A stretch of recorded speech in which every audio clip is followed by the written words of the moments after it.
Člani mandatno-volilne komisije državnega zbora so se sestali na nujni seji, ker so v stranki SDS predlagali, da se točka o prenehanju mandata poslanca Janeza Janše umakne z dnevnega reda, je komisija najprej odločala o umiku omenjene točke.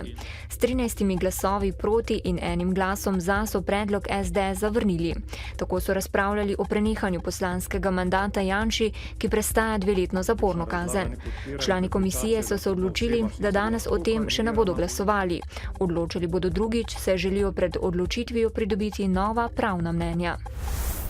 Pred državnim zborom pa se je ob začetku seje mandatno-volilne komisije zbrala peščica protestnikov, ki menijo, da pravnomočno obsojeni Janez Janša ne sodi v parlament in da bi mu mandat morali odvzeti. Predstavniki odbora 2014, ki si prizadevajo za izpustitev Janše iz zapora, pa bodo kot vsak dan popoldne protestirali pred sodiščem.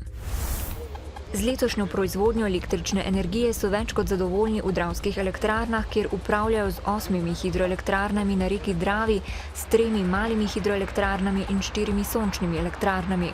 Če se ljudje zimo zaradi dežja, so takšni vremenski pogoji še kako dobrodošli za proizvajalce električne energije, ki so odvisni od vodnih pritokov.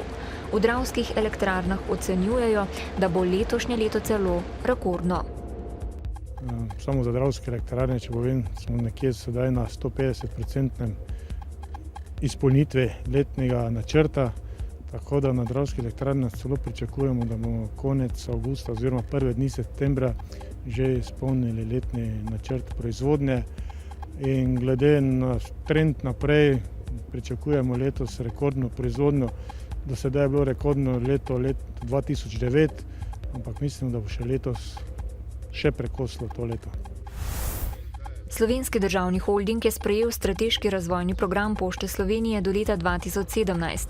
Pošta želi s programom ohraniti finančno stabilnost, razvojni potencial, kakovost in družbeno odgovornost. V skladu s sprejeto strategijo bodo v Pošti Slovenije vlagali v projekte, s katerimi bodo lahko izvajali nove storitve in nadomestili upad prihodkov od poštnih storitev in storitev plačilnega prometa, ter zagotavljali kakovostno in optimalno izvajanje storitev. Na drugi strani pa bodo nadaljevali z optimizacijo poslovanja. Tudi župan Ptuja, dr. Štefan Čelan, bo na oktobrskih lokalnih volitvah znova kandidiral. Po 3 mandatih računa še na enega. Na jesenske volitve se podaja z listo župana dr. Štefana Čelana, na kateri naj bi bili večinoma novi, s politiko neobremenjeni obrazi. Obljubljajo, da kandidati na listi obvladujejo najširše področje znanj ter idej, s katerimi bodo Ptuju lahko pomagali ustvariti zgodbo o uspehu.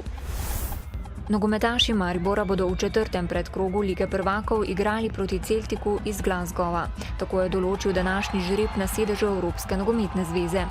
Mariborčani bodo v primeru uspeha zaigrali v skupinskem delu Lige prvakov, v primeru neuspeha pa jih čaka igranje v skupinskem delu Evropske lige.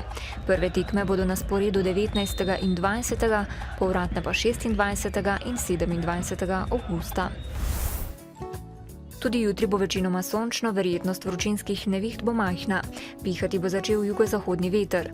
V nedeljo bo predvsem v zahodnih krajih občasno nekaj več oblačnosti, sicer bo dokaj sončno.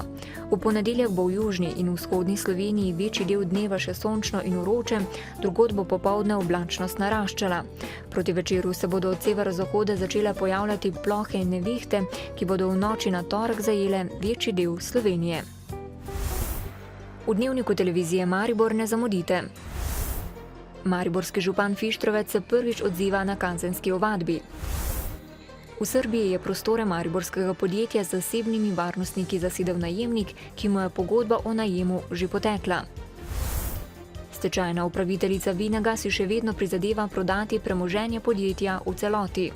Novice Štajerske, Pomurja in Koroške ob 18.